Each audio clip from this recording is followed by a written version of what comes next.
It was my last day of summer vacation in high school before I started my junior year. I came out with my friend.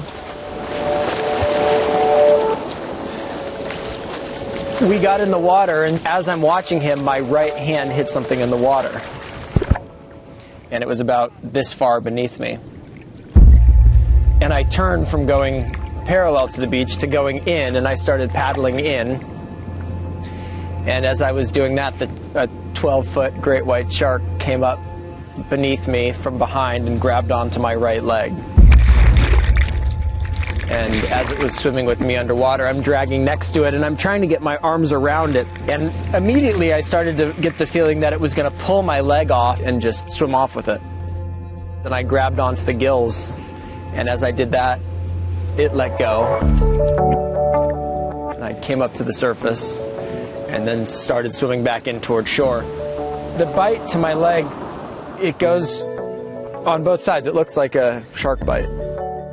If you imagine how bad a great white shark attack is, it's worse than you can imagine that it is.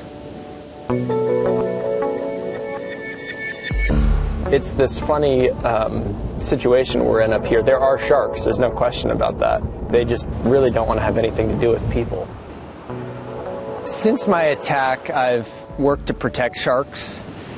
The California Fish and Game Commission has recommended that the great white shark be considered for the endangered species list. Sharks across the world are caught, they're pulled up on boats, and their fins are cut off. And then they're pushed back into the water alive. This is the swimsuit I was wearing underneath my wetsuit on the day that I was attacked. I had the chance to learn more about sharks than any normal person would get to.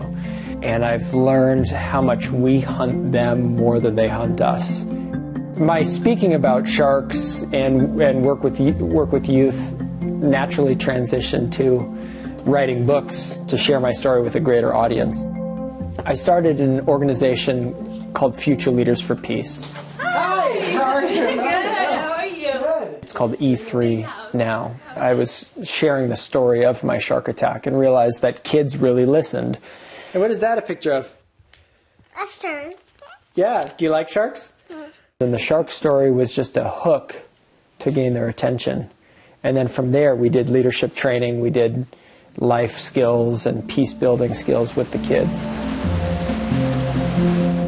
As a credible source who has experienced a shark attack and knows how rare and uncommon they are and that you're more likely to survive than not, it's almost cruel and unfair for me to not share that information.